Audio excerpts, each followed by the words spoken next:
Pick one and elaborate. Okay, so which one are you choosing? No.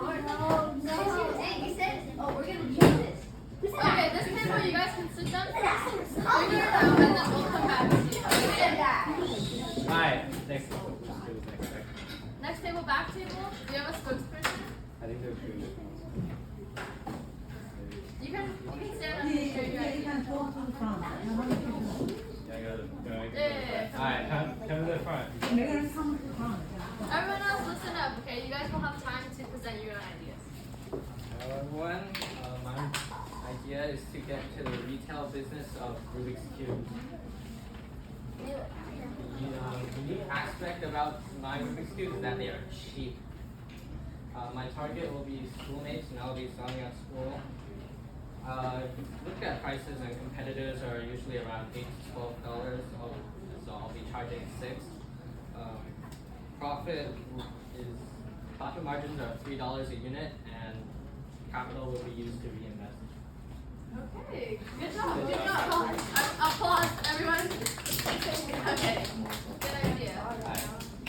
Table in the back. Is it really finished? Is it okay if I'm not finished yet? It's okay if you're not finished yet. Just you can say like an idea you guys have. The idea I have is that Yeah, come to the front. the idea I have is to create a machine that will take you around the world faster than anywhere. And it's a service you can use without being on a plane for hours. Good job. Okay, table in the back. Yeah. Come on, go to the front. 그럼 이건 이거 들어나가는 거야. Go Harry, go Karen. Everyone else listen up. Hello everyone. Introducing Wi-Fi's best friend. Your best payment. We could boost your Wi-Fi with a transmitter and a cable that makes the website runs much faster than ever. There are no more Wi-Fi delays. We can promise you that. And it makes daily use of website much faster. Everyone can use that. And it's gonna be super cheap, right? You only need to pay $10 a month. And if you don't want to stick with internet cables, that's fine. We also provide Wi-Fi services. You just need to pay $20 more. Then you can have this machine which has both the internet cables that boost your Wi-Fi speed, or if you just want the normal version, fine, just connect to the normal Wi-Fi. Hey, good job. Good presentation. Good idea. Wi-Fi booster.那没我 In the middle. Yeah, go together. It's okay. That's okay if you're not finished. Sort of. No, go. Finish. Finish. Just go this way. Yeah, you can. well, we're back. So our business is called Right Ahead. The idea is an animal shaped like vacuum thing that kids can ride on. So it makes things easier. And so kids won't complain about cleaning. It's for kids of any gender. We will make ads and posters for it. We don't know the prices and stuff. But we'll put like 50% of the things to buy more materials to make more, and 50% to save for kids. Yeah. Hey, good saving ideas. Good job. Last thing, say one more time. Like, why would we save for clothes and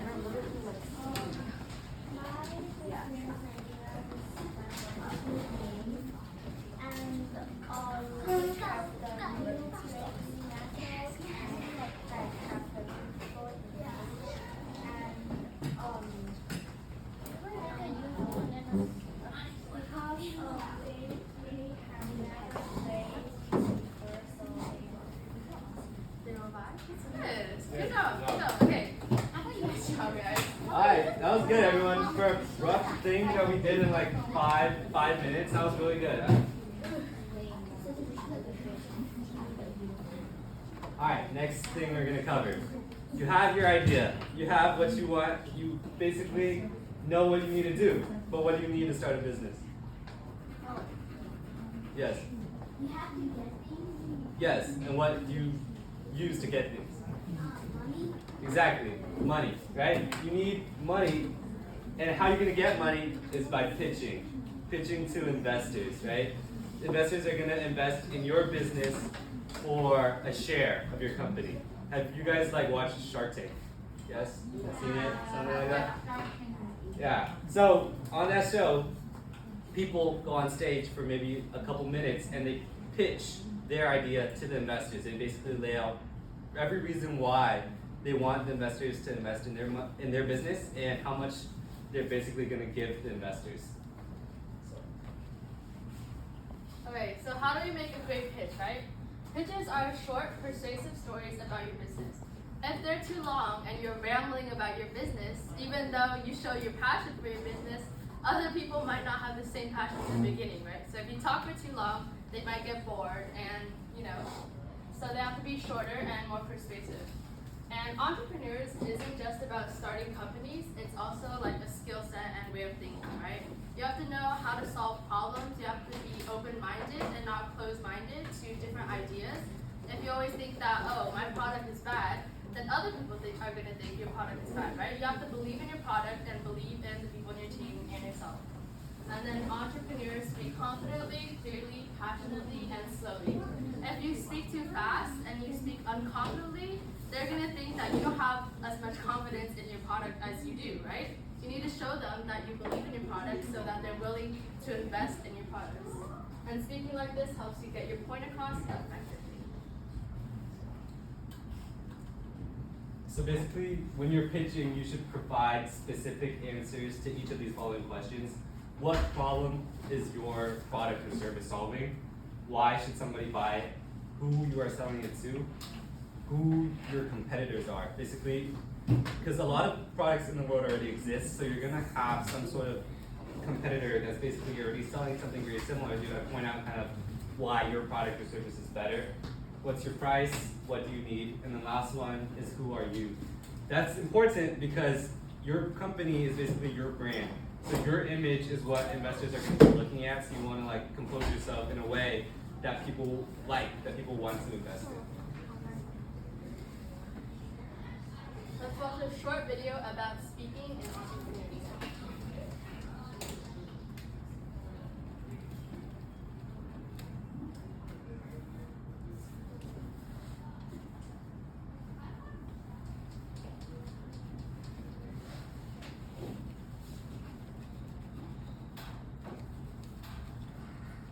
From the time I was born, my parents always knew two things about me. One, I was born a Redskins fan. And two, I never wanted to work for anyone. I guess I inherited that from 6 generations of entrepreneurship. My entrepreneurial journey began at age 7 when I had a dream to start my own jewelry business. Now, I've always loved jewelry and I spent hours watching YouTube videos and looking in magazines for design ideas. When I started to wear necklaces to school, my friends would buy them right off me. And that's when I started my own jewelry business. Now, in the beginning, I was afraid that no one would want to buy my jewelry. So my mom gave me a book called Who Moved My Cheese? In the book, one thing really stood out to me. It said, what would you do if you weren't afraid? So I wrote this down and I put it on my bedroom wall so I could think about what I need to do to overcome my fears. And once I overcame my fear, I moved forward and created Jewels of Joy. This is a picture of me at my first event and grand opening at age 9. When I walked in the room, the first thing I noticed were all the adult vendors and thought I wasn't going to sell anything. I saw vendors selling jewelry that I remember seeing in my college magazine. The host told me that she was going to pass around the mic and allow each vendor to talk about themselves. That's when my face became hot and red, and I felt like I was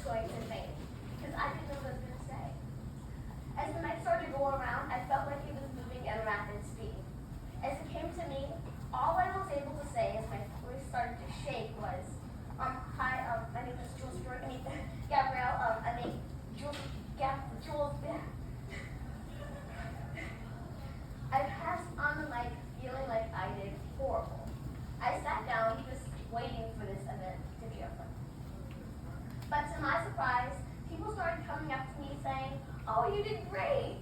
I just thought, I did great? I did horrible.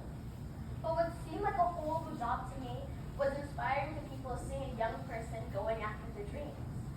Probably something that we don't see enough. I almost sold completely out of everything at that event, and that made me feel like going home and working harder on my business so that I'd be more confident the next time. Now, I wanted to show how I achieved some of my dreams and goals and the mindset that I had to put forward to achieve them.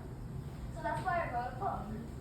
Now, writing a book was definitely challenging. I remember giving up, sacrificing a lot, and I remember watching my family play basketball outside while I was inside holding back tears just because I wanted to shoot some hoops. But it was all worth it when the books finally arrived. I can only hope that these books would do some wonderful things for others, and they do. I'm able to give a portion of my profits to different organizations like the Boy Food Pantry and Smile Train. I know that my food pantry has more food to give and that a little girl's cleft lip is gone. And it's so exciting to see what impact, what some books and jewelry could do for people's lives. Now, having a business is not always fun. I understand that the mistakes that happen remind me to be more humble and disciplined to my work if I want to make a difference. But they also remind me how thankful I am to have a family that tell me when I mess up. They don't lie to me and tell me that it's okay. They tell me the truth, and that's what helps me to do and be better.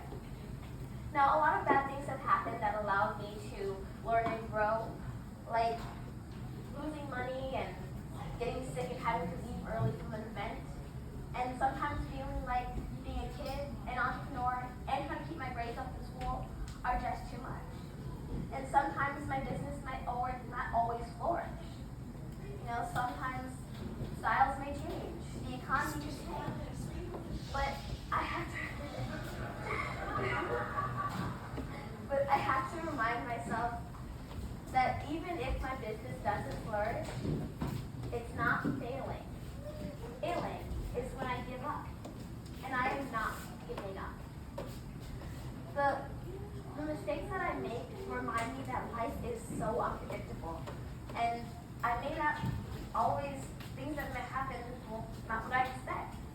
But I have to remember to stay confident in myself and in my dreams, and because people may need what I have to offer, so I can't give up. I'm going to be around for a very long time. Thank you.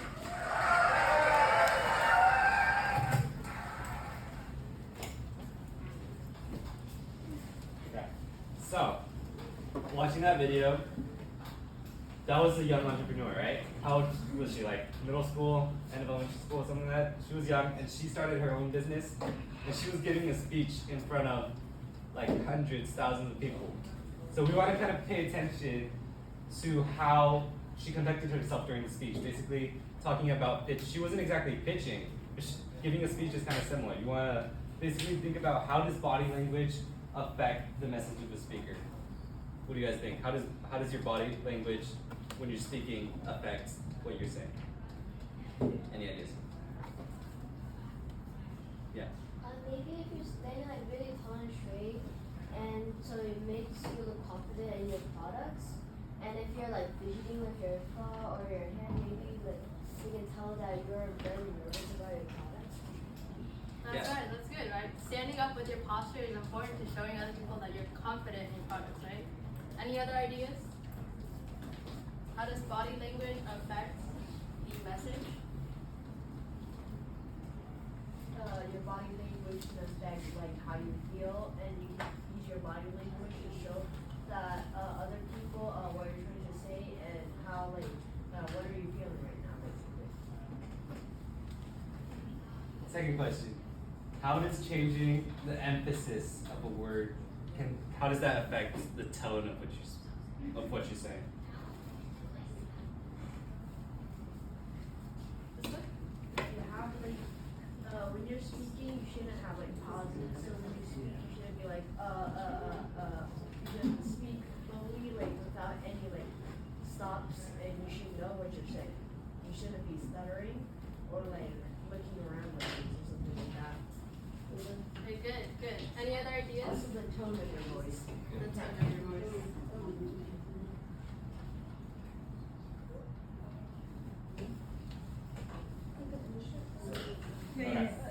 No, okay.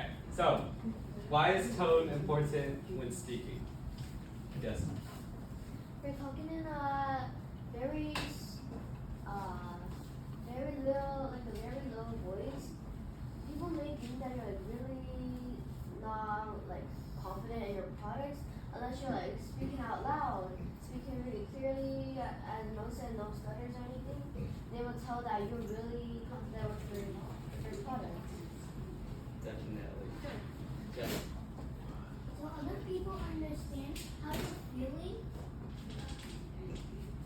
Tone will definitely allow people to understand how you're feeling, what you're, even like how you conduct yourself, what you're doing with your product. That tone helps with all of that. Yes. So if you don't use tone, it sounds kind of like a robot. Like it. Yeah. Right? If it sounds too monotone, then people might not take interest in it. How will you use your body language, emphasis, tone, and humor in your pitch? So how are these things helpful with describing your pitch to others? Ideas? Anyone? You can call the person in the back. What do you think about the last question? So like it will make your pitch more effective and like people will concentrate more on their pitch and you'll memorize your pitch. Nice. Bonnie, what do you think? How should you use your body language? You should use your body language to like show how confident you are. Show how confident? How would you show other people that you're confident? I would show how to like I would move my hands a lot. And like explaining. Yeah? Yeah. Good ideas. Good ideas.